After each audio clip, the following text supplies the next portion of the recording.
Bismillahirrahmanirrahim. Assalamualaikum warahmatullahi wabarakatuh. Innal hamdalillah nahmaduhu wa nasta'inuhu wa nastaghfiruh wa na'udzu billahi min shururi anfusina wa sayyiati a'malina man yahdihillahu fala mudilla lahu wa man yudlil falan tajida lahu waliyyan mursyida. Asyhadu an la ilaha illallah wa asyhadu anna Muhammadan abduhu wa rasuluhu la nabiyya wa la rasula ba'dahu amma ba'du. Rabbi shrah li sadri wa yassir li amri wahlul 'uqdatan min lisani yafqahu qawli. Allahumma shalli ala Muhammad wa ala ali Muhammad kama shallaita ala Ibrahim wa ala ali Ibrahim fil alamin innaka Hamidum Majid. Bapak yang dirahmati Allah Subhanahu wa taala, alhamdulillah pada kesempatan kali ini patut kita syukuri Allah Subhanahu wa taala memberikan kita nikmat iman, kemudian nikmat sehat, nikmat kesempatan. Allah Subhanahu wa taala mudahkan kita duduk di majelis ilmu yang insyaallah menjadi pemantik keistiqomahan kita, sehingga dengan itu kita mati dalam keadaan husnul khatimah. Salawat serta salam semoga selalu tercurah kepada junjungan kita Nabiullah Muhammad sallallahu alaihi wasallam yang telah membawa kita dari kesesatan zaman jahiliyah menuju lurusnya ketauhidan Islam. Baik, Bapak-bapak sekalian, pada kesempatan kali ini insyaallah kita akan membahas mengenai keluarga. Kalau misalkan antum lihat di pamflet atau di flyer, judulnya Aku dan Keluargaku. Jadi sebenarnya sih fokus pembahasannya itu karena di sini jamaahnya laki-laki. Jadi yang akan jadi fokus pembahasan itu kita sebagai laki-laki. Walaupun nanti ada pembahasan yang sifatnya umum, tapi kita ini yang sebenarnya menjadi center dalam kehidupan. Makanya ketika Nabi SAW bersabda dalam hadis riwayat Imam Tirmidzi, khairukum li ahli wa ana khairukum li ahlikum wa ana khairukum li ahli. Sebaik-baik kalian adalah orang yang paling baik untuk keluarganya dulu, dan aku adalah orang yang paling baik untuk keluargaku. Mungkin mukhatabnya itu sifatnya am atau umum, tapi ketika Nabi SAW memberi contoh dengan dirinya, berarti maksudnya adalah laki-laki. Lebih spesifik lagi maksudnya adalah seorang suami dan ayah. Jadi sebaik-baik kita, ya, secara spesifik agama itu sudah memberitahu adalah yang paling baik dengan keluarganya dulu. Jadi kalau misal antum itu sudah menjadi baik atau menjadi orang yang paling baik bagi keluarga antum, maka untuk orang di sekitar keluarga atau di luar keluarga maka akan menjadi orang baik juga. Banyak sekarang ya, sering saya sampaikan bahwasanya ada orang yang dengan keluarganya tuh hitung-hitungan, dengan keluarganya cepat marah, dengan keluarganya tidak baik, tapi dengan orang selain keluarganya malah baik. Ini yang salah nih. Banyak orang yang disenggol dikit sama kakaknya marah, dipinjemin uang dikit tidak ngasih, kembaliin uang lamaan dikit kedekan, ya, marah. Ini kan salah ya, bertentangan dengan apa yang disampaikan oleh Nabi SAW. Khairukum li ahlikum wa ana khairukum li ahli. Kemudian Allah Subhanahu wa taala juga berfirman, ya ayyuhalladzina amanu qu anfusakum wa ahlikum nar. Wahai orang-orang yang beriman, hendaklah kalian menjaga diri kalian dulu, kemudian keluarga kalian. Allah Subhanahu wa taala mengatakan kita untuk bermuhasabah diri dulu. Buat diri kita baik. Kemudian setelah itu apa? Setelah itu keluarga kita. Jadi kewajiban kita setelah membuat baik diri kita, yang nomor 2 adalah keluarga. Jadi stepnya itu kita, keluarga, baru orang lain. Kalau misalnya antum udah tidak peduli sama keluarga antum sekalian, antum jangan sok-sokan peduli sama orang lain. Ini serius ya, bapak-bapak sekalian. Antum sama keluarga antum gak peduli, anak antum biarkan keluyuran, terserah mau kayak apa, tapi ngomongin keburukan orang lain, a'udzubillah. Padahal dirinya dan keluarganya belum selesai. Nah, itu masalah dalam firman Allah Subhanahu wa taala, ya ayyuhalladzina amanu qu anfusakum wa ahlikum nar. Jadi kita punya andil penting dalam keluarga. Makanya judul Aku dan Keluargaku itu adalah judul yang nggak bisa dipisahkan, melekat deh. Kalau udah ngomongin aku berarti keluargaku. Ya. Kalau mau bantu kan keluarga duluan. Kalau mau dakwah keluarga duluan. Kalau menegur keluarga duluan. Makanya Allah Subhanahu wa taala berfirman, "Fa'anzir ashiratakal aqrabin." Itu adalah taksis dari firman Allah Subhanahu wa taala, "Ud'u ila sabili rabbika bil hikmah." Kan kita diperintahkan untuk mengajak semua manusia. Tapi khususnya keluarga kita dulu. Jangan sama keluarga kita acuh tak acuh, tapi sama orang lain banyakan omong, banyakan ngurus, banyakan omon. Ya. Nah ini salah. Nah kita sebagai laki-laki, bapak sekalian, sebagai anak yang wajib berbakti kepada orang tua, sebagai ayah yang wajib mendidik anak-anak kita, sebagai suami yang wajib perhatian terhadap istri kita, maka buat dulu fix diri kita, mari keluarga, gitu. Ya. Makanya Allah Subhanahu wa taala berfirman, ya, litaskunu ilaiha itu maksudnya kita bersandar di keluarga kita, keluarga yang baik untuk bersandar. Jadi ibarat kata, Anda pernah dengar istilah dari orang barat, family is home. Jadi keluarga itu adalah rumah. Kalau tahu keluarga itu adalah rumah, maka kita langsung tahu kalau tempat peristirahatan kita yang sejati sebagai ruh dan fisik itu adalah di mana? Di keluarga. Siapa tukangnya? Kita ayahnya tukang. Jadi kalau misal antum mau pergi ke keluarga antum pengen hidup dengan tenang ketika kembali ke sana, maka buatlah rumah itu indah. Antum atur ruangannya seperti apa, antum atur kira-kira mau diisi apa yang bagus dari sofa, dari lampu, keluarga. Jangan dari segi fisik aja antum mikirin rumah, rumahnya kengken, jadi pokoknya pang melah, soalnya kemukal mulih.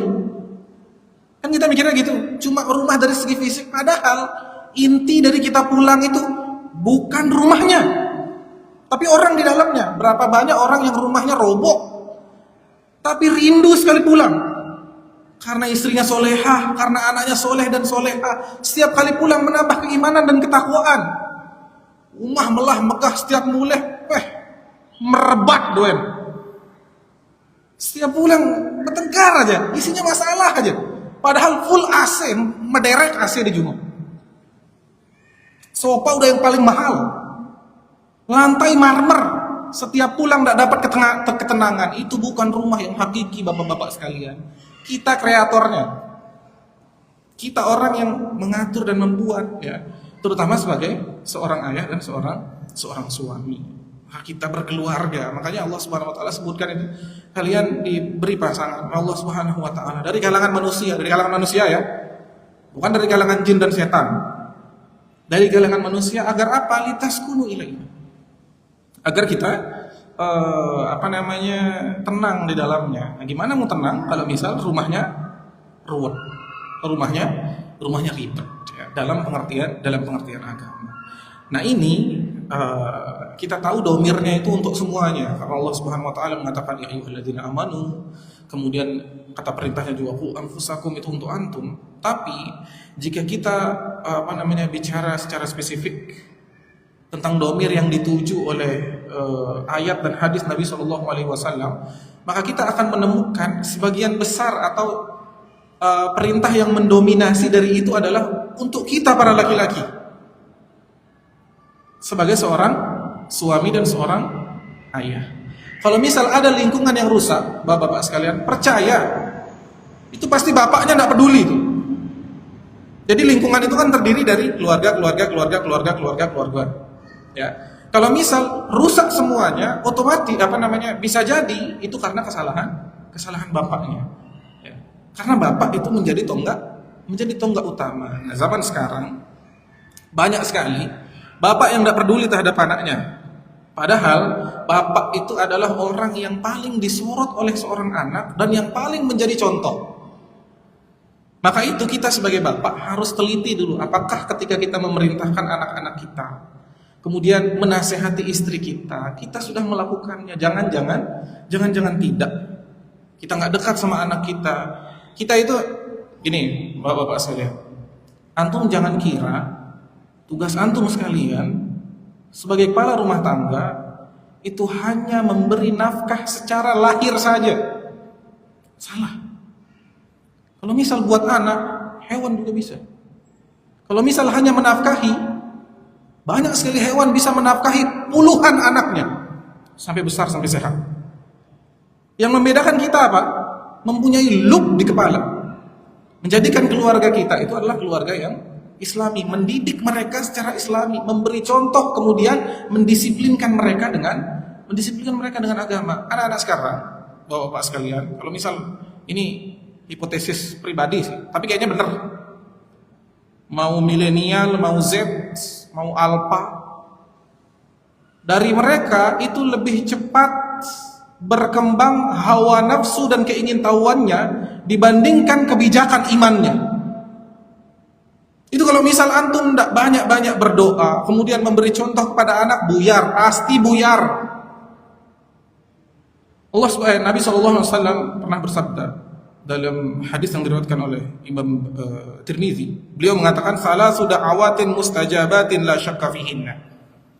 Ada 3 doa apabila seseorang berdoa di posisi ini, maka tidak diragukan lagi doa ini akan diijabah oleh Allah Subhanahu wa taala. Da'watul mazlum, doa orang yang dizalimi.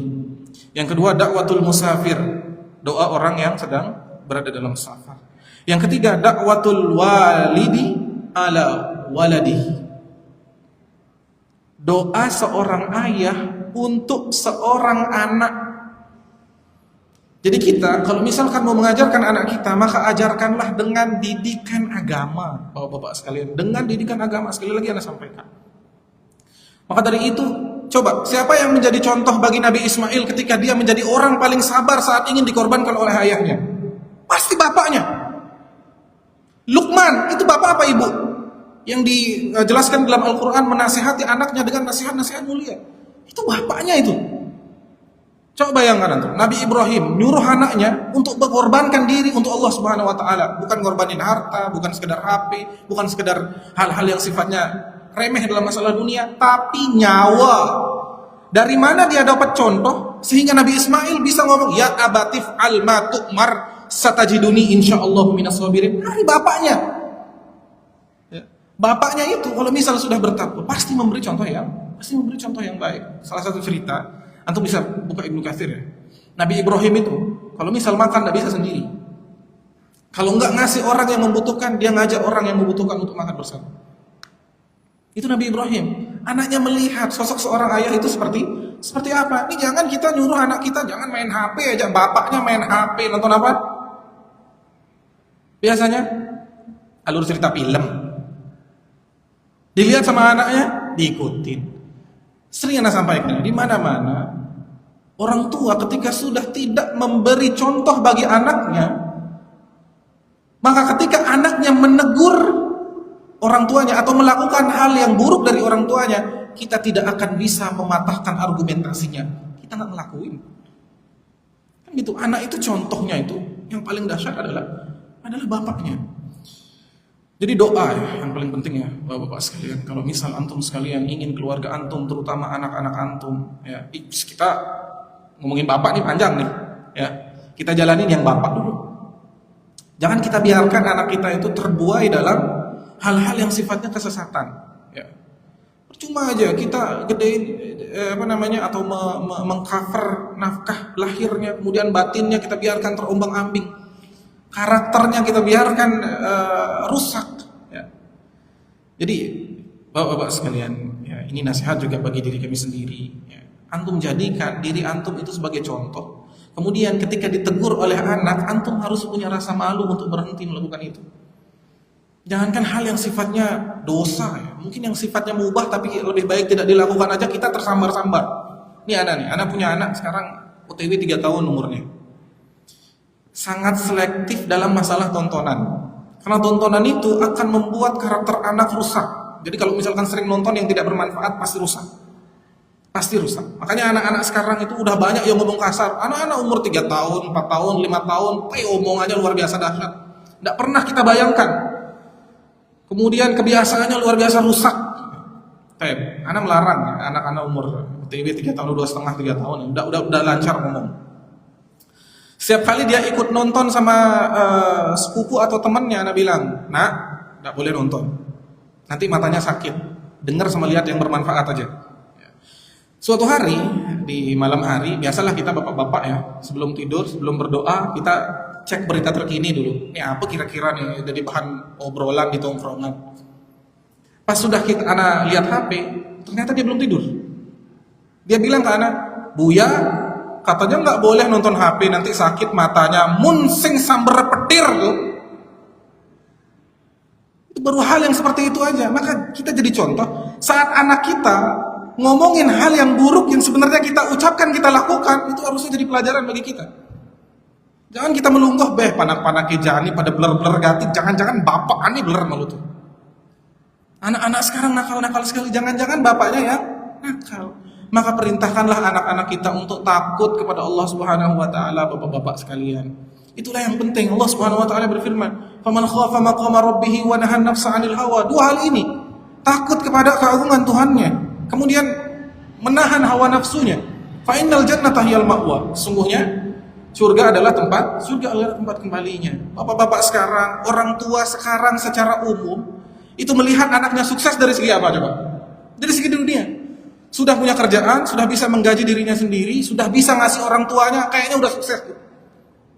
Padahal ninggalin sholat, ngaji nggak pernah, bacaan Al-Quran terbata-bata, orang nggak peduli masalah itu. Bapak dan orang tua itu kalau misal anaknya ngelihat anaknya nggak bisa ngaji, tapi pinter dalam masalah akademik, dia seperti tenang sekali. Sing kenapa bisa ngaji, bisa nden tuh. Nggak bisa ngaji, itu bisa nanti. Jadi kesuksesan hakiki itu adalah ketika dia risau kalau misal dia bermaksiat, dia risau kalau terlambat sholat, risau kalau nggak dapat ngaji satu hari, itu baru kesuksesan. Bangun tahajud tanpa dibangunkan, itu kesuksesan ya bapak-bapak sekalian. Banyak sekali sekarang yang salah dalam menilai kesuksesan ya. Nauzubillahi min dzalik. Itu apa ya, degradasi moral. Moralnya turun sekali secara agama. Jadi itu tidak boleh. Ada anak misalkan lamar. Anak ini sudah punya anak cewek, dilamar sama cowok. Nanya ke anak ceweknya, kamu cinta sama dia? Cinta. Dia udah punya kerjaan? Sudah. Kerjaannya tetap? Iya. Gas. Itu pertanyaannya, coba bayangkan. Bukan fadfar bidzatid din taribat siadak. Dibiarin anaknya. Salah tuh. Kita memberi contoh yang baik agar karakter anak kita terbangun. Kita sebagai ayah banyak sekali ya. Contoh-contoh sekarang itu pasti salah ayahnya. Anak berani bilang seperti itu. Enggak salah ayahnya, salah orang tuanya. Karena kedisiplinan itu sifatnya mutlak, Bapak-bapak sekalian. Dalam Islam sudah tak ada. Makanya Luqman itu menasihati anaknya pertama, wa idz qala Luqmanu libnihi wa huwa ya'idhuhu ya bunayya la tusyrik billah fa inna syirka la dzulmun adzim. Yang pertama yang disampaikan seorang ayah kepada anak, pendidikan agama. Kalau enggak rusak, terpotong-potong karakter anak. Jangan syirik kepada Allah. Syirik itu adalah kezaliman yang besar. Baru kemudian tentang sholat, memerintahkan kepada yang ma'ruf, melarang kepada yang mungkar, dan sebagainya. Tahan terhadap cobaan, sabar dengan ujian. Itu yang disampaikan oleh Luqman. Itu yang pertama ya Bapak sekalian. Bukan yang lain-lain dulu. Kalau misal asasnya sudah dunia, jangan harap keluarga itu akan tenang-tenang saja di dunia. Kalaupun tenangnya itu senyap syaitan. Tenangnya itu tidak berdasarkan agama. Nabi SAW itu memerintahkan kepada siapa? Nyuruh siapa? Nabi itu ketika nyuruh anaknya umur 7 tahun diajak sholat, umur 10 tahun diajak ke masjid. Itu nyuruh siapa tuh? Nyuruh bapaknya. Kalau bapaknya sholat subuh nunggu qomat, selesai qomat baru ke masjid, setelah ke masjid ketemu 1 rakaat sudah tahiyat lagi. Anaknya mau niru. Anda mungkin pernah lihat ya, sekarang itu subhanallah. Zaman udah enggak ketulungan. Zaman udah nggak ketulungan, luar biasa. Maksiat-maksiat dipertontonkan. Bangga mereka dengan kemaksiatan itu. Orang-orang secara umum menganggap itu bukan hal yang harus dirisaukan, bahkan diikuti. Coba bayangkan. Nggak sengaja Anda lihat ada video anak SD mimpin gerakan mungkar. Untuk teman-temannya di belakang ada gurunya 3 orang, yang 2 pakai jilbab. Baru lemuh sekali badannya, apa namanya, body. Gelebak-gelebuk. Orang ngiranya itu, Masya Allah bagus sekali ya anak itu ya gerakannya. Celulut lindung. Dan itu jadi apa ya, euforia gitu bagi orang-orang. Padahal itu azab. Wallahi itu azab, Bapak-bapak sekalian. Orang seneng ngelihatnya, orang ketawa ngelihatnya, disuruh jadi pemimpin untuk teman-temannya, naudzubillah. Itu salah siapa? Bapaknya. Cepat dia ngomong nih, karena antum yang di sini. Salah bapaknya. Mungkin Anda udah pernah ceritakan atau antum sekalian udah pernah dengar ya, baca itu main viral ceritanya. Ada anak-anak boti. Bukan boti, homo. Dia menjustifikasi dirinya itu sebagai homo, tidak suka sama cewek, sukanya sama cowok. Ngomong ke psikiaternya sekaligus ustaz. Saya begini. Tahu nggak pertanyaan psikiaternya apa? Bagaimana muamalah bapakmu denganmu? Sambil nangis dia ngomong, bapak saya baik, dia itu cuma ngasih uang aja ke saya, nggak pernah perhatian sama karakter saya. Dibiarin aja, cuma ngasih uang aja, coba bayangkan. Berapa butuh uang? Kalau ngomong keras, sini, nih pakai PRSPP, udah segitu aja, nggak ada omongan, nggak ada nanya nilai, gimana kamu di sekolah, hafal aja gimana, sudah lancar belum ngaji, coba sini tak simain. Nggak ada. Sambil nangis dia ngomong kayak gitu. Ternyata itu asalnya. Jadi di SMP atau di SD, dia nganggap dirinya itu karena sering main sama cewek, itu kayaknya anak nggak punya ketertarikan sama cewek. Setelah itu SMA, dia menjustifikasi dirinya sebagai homo. Fix, anak sukanya sama cowok, bukan sama cewek. Karena ketidaktelatenan bapaknya. Karena bapaknya itu meninggalkan anak-anaknya. Nah, ini adalah kemungkaran, Bapak sekalian. Apa yang antum bisa petik dari firman Allah Subhanahu wa taala yang la raiba fihi? Kan menjadi contoh. Baik. Itu tentang Bapak sekalian, maka hendaklah kita menjadi contoh bagi anak-anak kita agar setiap hal yang kita lakukan itu bermanfaat, terutama untuk anak kita, diri kita, Bapak sekalian. Ini anak bukan berarti soleh 100% tidak ada dosa maksum, bukan. Ini nasihat juga bagi diri anak sendiri, ya. Kemudian antum sekalian, karena sudah meresahkan sekali yang seperti itu, seolah hal-hal yang sifatnya itu keburukan biasa. Mungkin sering antum dengar konsep yang mengatakan kalau kebohongan itu sering diucapkan maka dia akan menjadi kebenaran di halayak umum. Begitu juga kemaksiatan. Salah satu tanda masyarakat itu memiliki strata maksiat tinggi adalah ketika menganggap kemaksiatan itu biasa dilakukan di lingkungannya. Jadi udah nggak risau lagi ngelihat anak-anak cewek kita velocity, dagduk, nggak risau. Biasa tuh ngiluin tren. Ya. Biasa aja ngelihat anak kita pacaran, terus dijemput sama cowoknya, diajak keluar beli martabak. Sing beli martabak ya tuh Pak. Nggak keluar beli martabak, dia keluar berzina. Kasih tahu. Nggak mungkin laki-laki ajak cewek keluar itu untuk selain hal yang sifatnya zina. Entah itu zina yang mata, entah zina yang sentuhan, entah zina yang sifatnya hakiki, nggak mungkin. Nggak boleh kita asal aja anak kita datang ya, mumpung direkam juga nih. Jadi semuanya bisa ngelihat. Nggak bisa anak kita datang kita lihat kok anak muda ini baik sekali, kesini pakai songkok, kopiah putih, ya pakai kemeja. Kayaknya kalau misalkan dibawa keluar nggak masalah. Padahal pacaran. Cuma sering sekali kita lihat. Ya, bisa lihat ya. Nah sekarang nih pelajaran bagi kita semua agar kita di zaman yang penuh dengan syahwat ini menjaga diri kita, tentu saja hal itu untuk menjaga anak-anak kita.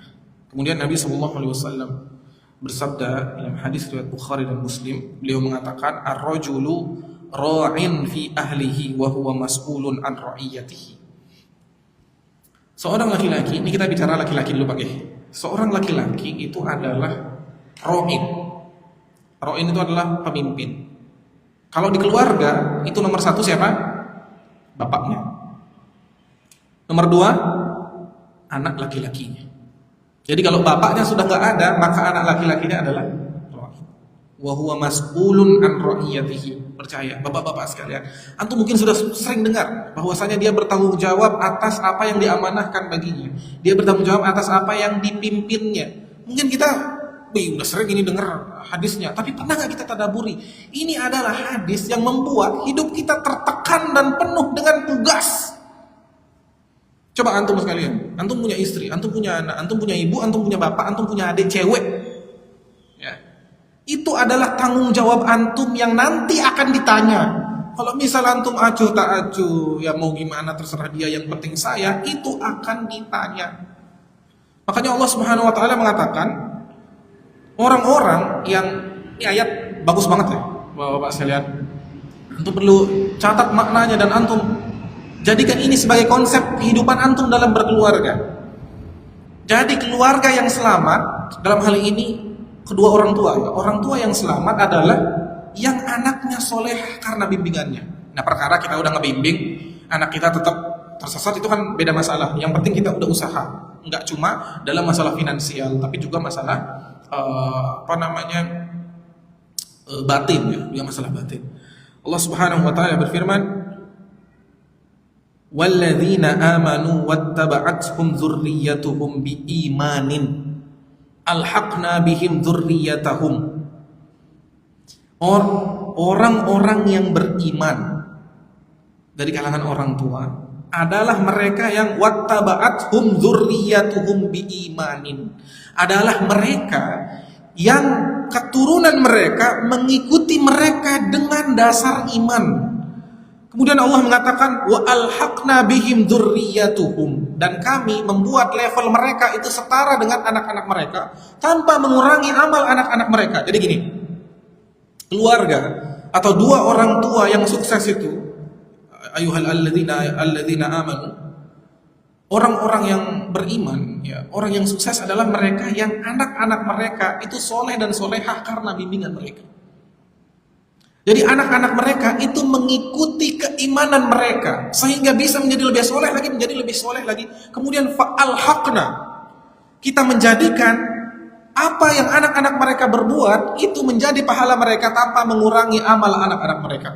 Itu keluarga yang sehat, keluarga yang iman, keluarga yang sukses nanti di akhirat.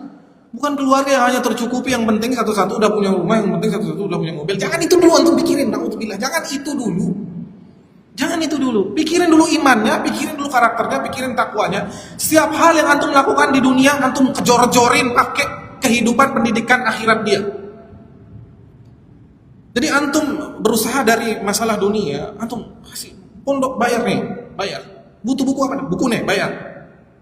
Mau apa? Ayo diskusi sama bapak. Nih mau kurang ini, ya nih bayar. Gitu, ya.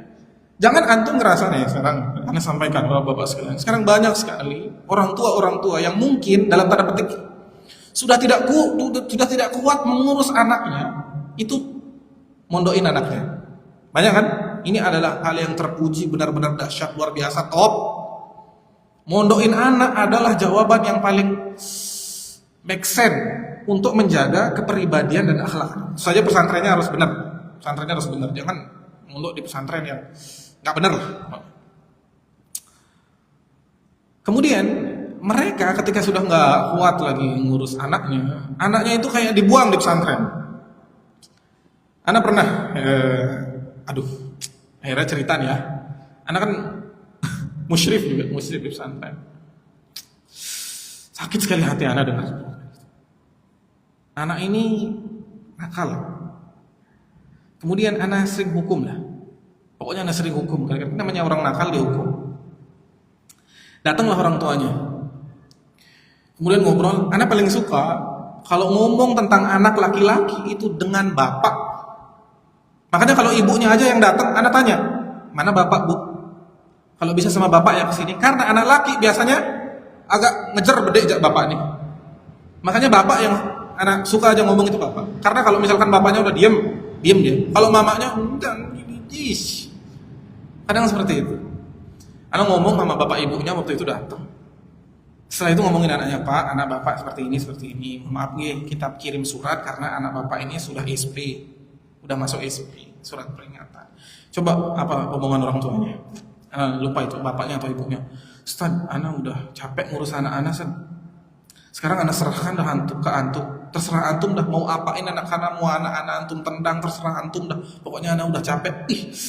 Mendidih hati anak. Sehingga adik itu kalau boleh anak marahin kayak anak-anak itu. Pak, nggak boleh kayak gitu, Pak. Anak itu karakter aslinya terbentuk dan terlihat di rumah. Banyak anak yang rajin di pondok ketika pulang memberarakan bin Yu. Pulang lagi nonton, sholat telat, kadang sholat subuh waktu asar, mungkin sholat subuh waktu asar. Bibi, nonton sama bibi kengkeng. Ada keluarga yang ngomong ya, Jep, aduh gimana sih nih anak nih? Dia ke pesantren biar dia pulang ke rumah itu jadi anak yang baik, tapi di Jumat pules doy. Sampai mamanya yang bangun dia untuk sholat subuh, bayangkan itu antum. Jadi kita naruh anak di pesantren itu bukan buang anak, tapi memperhatikan anak. Setelah di pesantren ditanya, apa perkembangannya nak? Kira-kira apa yang bisa diperhatikan di pondok nak? Kita, Ustadz, setiap kali perpulangan, nasihatnya selalu sama, patuh. DJ pasti gitu. Kalau di rumah, ente sekalian jangan malas ya, jangan main HP aja. Anak tambahkan. Anak sering sampaikan, kalau ente di pondok rajin mengikuti semua peraturan, sholat 5 waktu di rumah, tahajud nggak pernah bolong, tapi di rumah ente nggak sholat di masjid, disuruh sama orang tua nggak mau, berarti ente di sini ria. Anak bilang kayak gitu. Nah itu menanam konsep pendidikan ke anak agar orang tuanya sadar. Jangan orang pesantren disalahin, ditelepon ustadznya, Ustadz, kengkeng ini pada ragu, adik ini mulai mondok, la ilah. Itu kan kesalahan nanti orang tua, ya bapak-bapak sekalian. Ini kenapa anak emosional sekali ya? Karena anak merasakan. Itu orang tua seperti itu, anak katakan orang tua yang jahat sekali. Demi Allah jahat. Anak selalu terharu. Ini orang tua jahat sekali. Dia memberikan titah amanah yang keluar dari air maninya, lahir dari rahimnya untuk orang lain. Terus ngomongnya, anak udah bayar di sini San. Berapa ribu sih antum bayar? Berapa ribu untuk bayar untuk Ustaz? Apa yang didapatkan anak di sini? Pernah anak dapat cerita dari Ustaz siapa ya? Anak lupa. Beliau punya pesantren. Kemudian ada satu orang yang datang ke pesantrennya minta keringanan. Dulu dia cerita, bapak ini minta keringanan datang ke pesantren pakai Mercedes. Nganggun Mercedes nagih keringanan. Pas ditanya, kenapa kok minta keringanan Pak anak di pesantren? Iya Ustaz, soalnya anak-anak yang pertama lagi kuliah di Amerika. Jadi butuh uang untuk biayain kuliah anak-anak yang pertama. Mencak-mencak Ustaz. Pak, kita itu ayah ideologis mereka. Kita yang mengajarkan mereka untuk ketenangan dan kebahagiaan hidup abadi setelah mati. Kok minta keringanan di sini, minta keringanan ke Amerika? Orang tua banyak kebalik nih pikirannya nih. Untuk hal yang sifatnya keduniaan, jor-joran. Baik, Anda pernah ngeles. Ada grup untuk nyari-nyari les itu ya, yang pernah ngampus pasti tahu ini. Di situ kalau misal guru agama mapel pelajaran agama, mengampu tahfiz, kemudian membimbing anak untuk hafal sampai 30 juz. Waktu 1,5 jam, fee 80.000. Guru agama. Di bawahnya nyari les piano, fee 250.000 1 jam Matematika 300.000 1,5 jam. Ini Anda nggak ngomongin nominal ya Bapak. Kita ini harus punya kesadaran bahwasanya walal akhiratu khairul laka minal ula. Bahwasanya akhirat itu lebih utama daripada dunia. Orang dalam kehidupan dunia 300.000 per jam, nunden panak ngaji 80.000, 1,5 jam tugas nih membawa hafiz Quran 30 juz. Kacau. Sering mungkin anak ceritakan juga, ini anak rasakan sendiri. Ada anak ngomong sama guru ngajinya. Ya. Anak-anak disuruh ngaji. Terus anaknya itu agak didisiplinkan sedikit sama ustadznya. Datang orang tuanya. Terus dia mau, saya bayar di sini, ngapain kok anak saya bisa sampai seperti ini? Kamu jadi guru nggak benar sekali. Mayah habulan 30.000. 30 hari ngaji 1.000 sebulan. Anaknya dicolek sedikit marah-marah 1.000 sebulan. Apa kata ustadznya? Oke, mohon maaf panggil. Kemampuan saya untuk mendidik dan ngajar ngaji anak bapak di sini aja. Silahkan bawa pulang. 1.000 awai. Marah-marah, mencak-mencak kemana-mana. Nah ini mentalitas Bapak sekalian. Itu yang ana maksud. Orang-orang yang beriman itu adalah mereka yang ketika anak-anak mereka itu mengikuti mereka dalam hal iman. Apa rewardnya yang kita dapatkan? Nanti di akhirat kurang-kurangnya kita akan ditambah dengan keimanan anak kita. Baik, itu dari segi aku dan keluargaku, dari segi bapaknya. Kemudian sering ya kita sampai. Nah ini nih dapat juga ya Bapak sekalian. Kalau yang disampaikan di Al-Quran itu dalam proses pendidikan yang sifatnya kedisiplinan itu pasti bapak. Nabi Nuh sama anaknya bapak. Kan Nabi Nuh itu ketika tahu anaknya itu tidak ikut naik kapal, itu masih diajak juga, udah di arus ombak masih diajak. Nah itu bentuk kita sebagai seorang bapak harus bertanggung jawab sampai kapanpun dan dalam keadaan apapun anak kita. Gak bisa ketemu Jepang bayar. Besing kuat ragu, nggak bisa.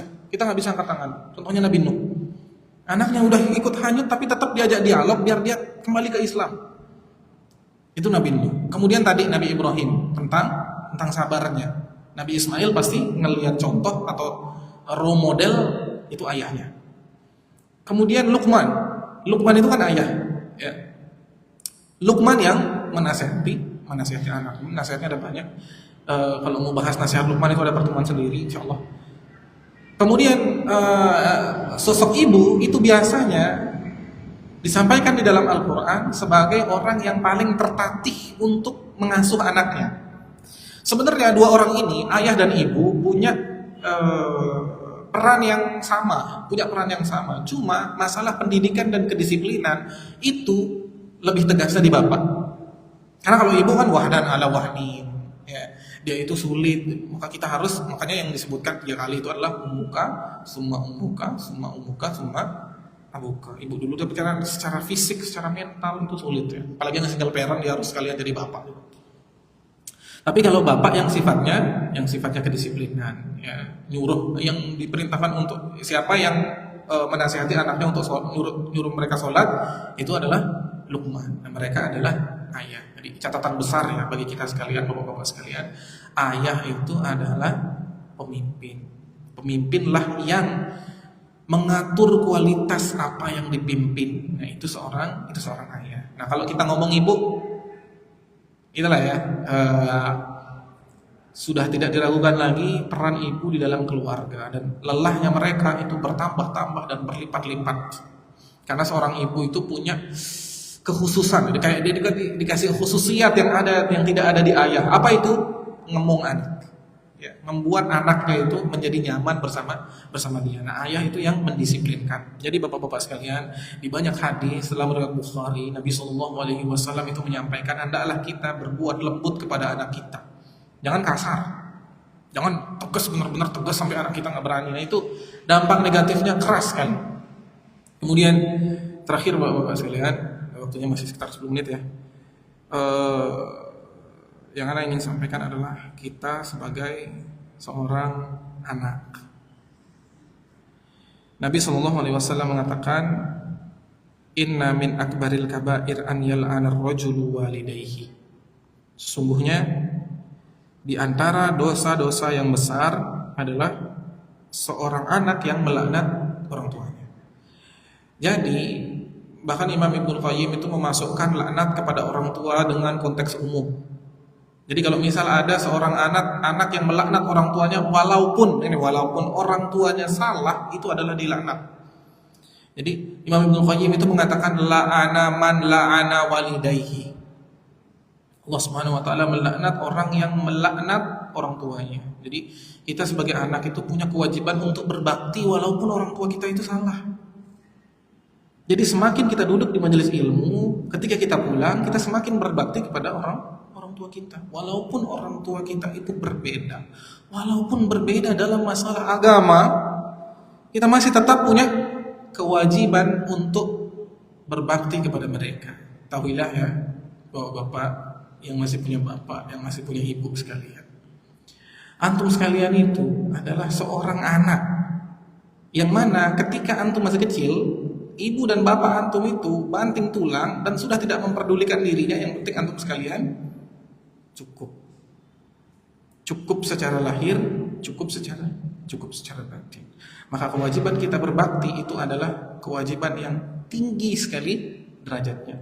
Allah Subhanahu wa taala bahkan mengatakan kewajiban berbakti kepada orang tua itu setelah larangan untuk berbuat syirik. Jadi setelah antum tidak boleh berbuat syirik, antum tidak boleh durhaka kepada orang tua antum.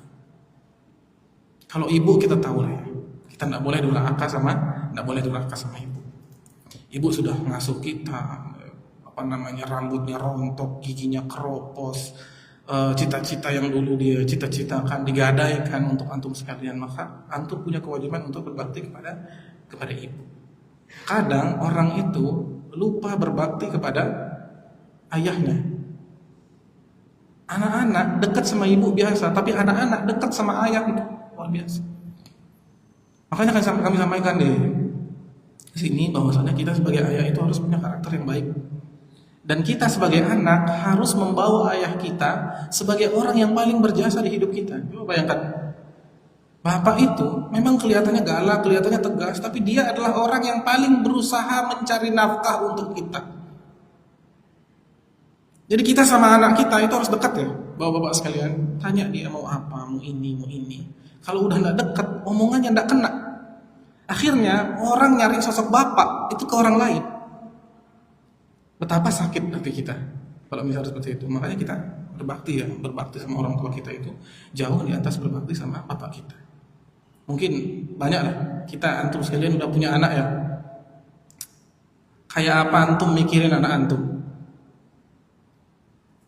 Maka dengan pengalaman itu hendaklah antum berbakti ke ayah antum. Kayak apa antum bekerja tidak akan lelah. Bahkan sekarat pun antum jalan. Sekarat jalan literary. Dulu ya, ini agak bawang bedek ngerawasang berbakti kepada orang tua. Dulu ini ada pakai contoh. Abi anak itu kerja dari tukang cukur. Bahkan sampai sekarat pun dia masih nyukur. Beliau itu sekali pulang kakinya pasti bengkak. Berangkat dari jam 6 pagi, pulang jam 6 sore. Suatu hari dia muntah darah. Ketika di rongsen ternyata paru-parunya itu penuh dengan rambut-rambut kecil. Kenapa ditanya seperti itu? Ternyata ketika jadi tukang cukur, rambutnya masuk, dia udah tersiksa setiap hari. Tetap jalan. Sampai dokter ngomong, "Bapak kok bisa kuat seperti ini? Kalau saya libur anak saya tidak makan." Sampai kayak gitu seorang ayah. Sudah sembuh sedikit, sekarat hidupnya, datang lagi ke salon, tetap nyukur.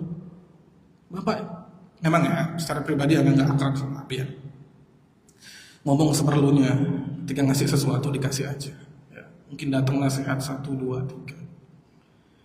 Tapi sebenarnya bapak-bapak sekalian atau yang masih punya anak atau yang masih punya bapak, sebenarnya yang paling diharapkan dan yang paling disayang oleh seorang bapak itu adalah anak laki-lakinya. Anak laki-laki. Walaupun dilatih tegas dan jarang bicara, tapi anak laki-lakinya adalah orang yang paling disayang. Anak nggak pernah ngobrol secara intens, jarang sekali ngobrol. Ketika anak duduk di kamar, ketika bapak anak datang, anak langsung berdiri. Ya, tidak berani duduk di atas atau lebih atas dibandingkan dengan ayah. Tapi ketika meninggal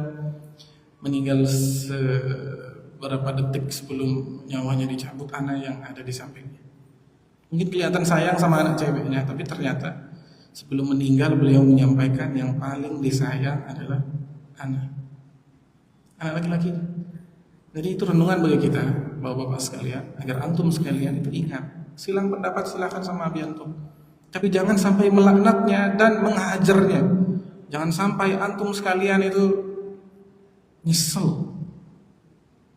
Tidak pernah begini, tidak pernah begitu sama abi antum, ketemu sama abi antum di tanah kuburan, nyesel, pasti nyesel.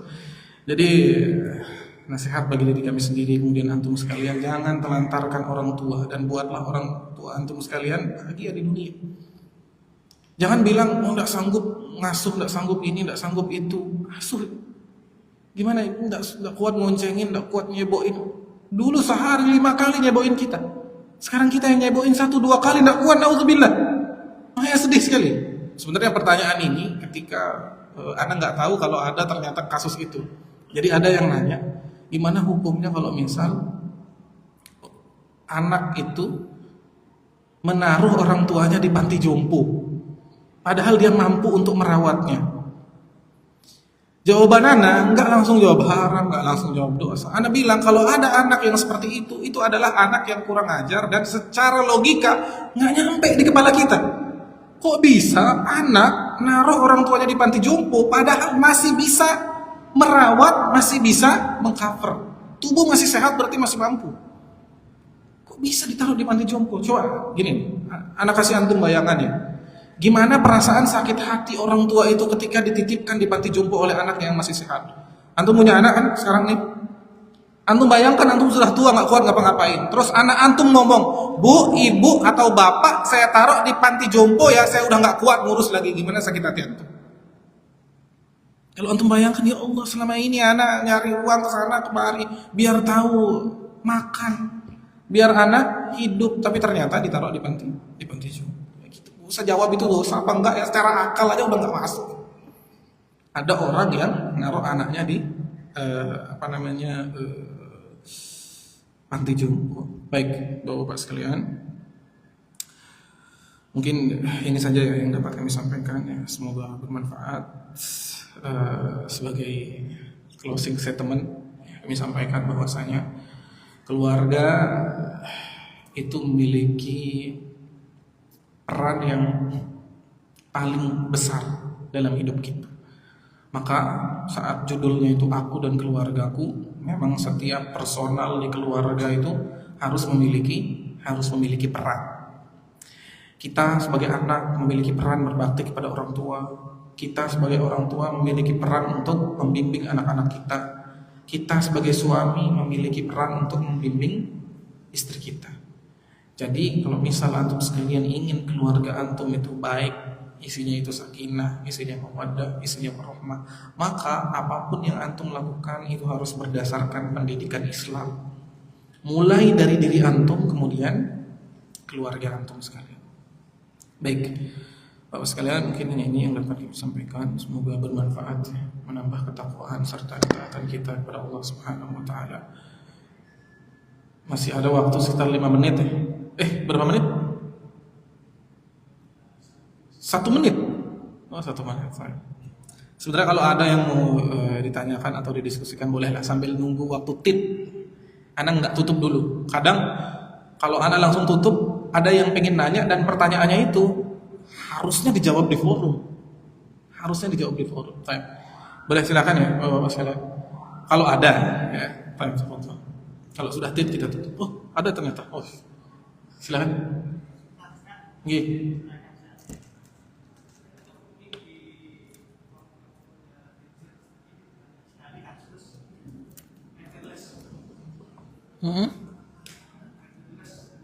Isu. Apa Jadi itu? tidak kehadiran ayah dalam parenting di keluarga. Fireless issue. Fatherless ya. Baiklah. Nah, di masa kecilnya kan banyak yang mengalami seperti itu, dan setelah dewasa qadarullah ada orang-orang itu yang baru ngerasa Ustaz. Dan orang-orang di sekitar anak ada beberapa yang seperti itu. Nah, bagaimana cara kita buat misalkan dapat membantu atau dengan perilaku-perilaku teman kita yang ada kayak kelainan di karakternya Ustadz. Nah, itu bagaimana cara kita menyikapinya Ustadz sebagai orang yang dekat dengan kita? Ada kelainan di karakternya. Iya. Maksudnya itu apa itu? Seperti manipulatif Ustadz. Oh, manipulatif. Iya, kayak gitu contohnya. Bermuka dua. Nah, bisa Munafik. bilang kayak gitu Ustadz. Ya, baik. Itu ya. Insyaallah. Baik, minta waktunya sedikit Bapak-bapak sekalian. Ikhlas ya, karena minta waktunya nih.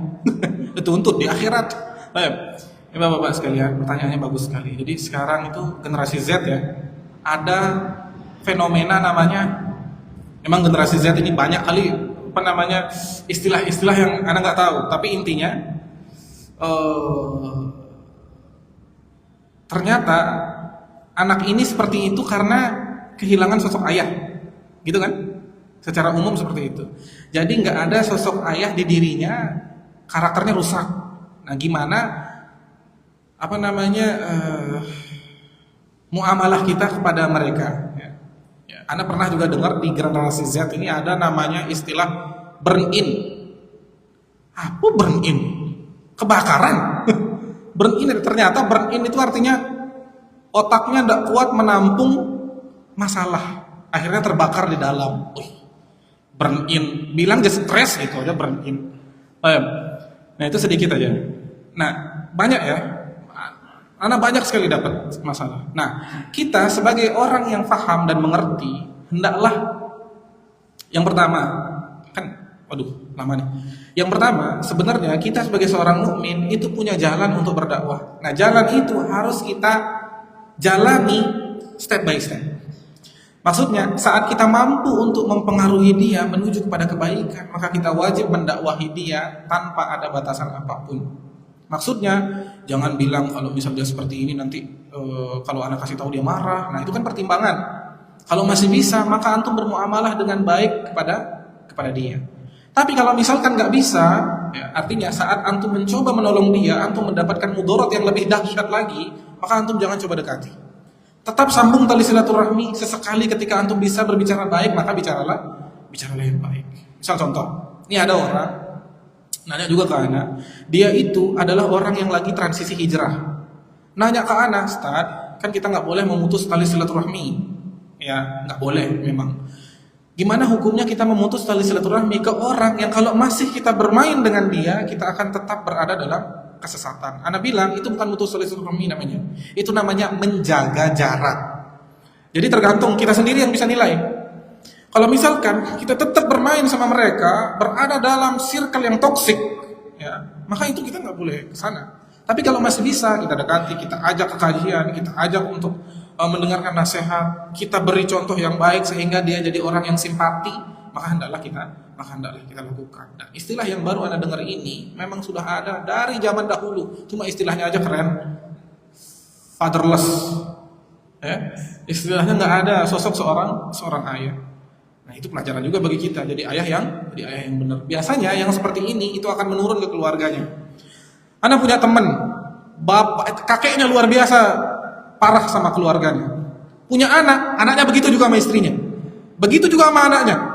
Anaknya sekarang seumuran anak, begitu juga sama istrinya. Baru 1 tahun nikah sudah cerai. Kenapa? Karena tidak kuat masalah ekonomi dan KDRT sama istrinya. Jadi itu, sebagaimana pahala itu menurun, begitu juga dosa menurun.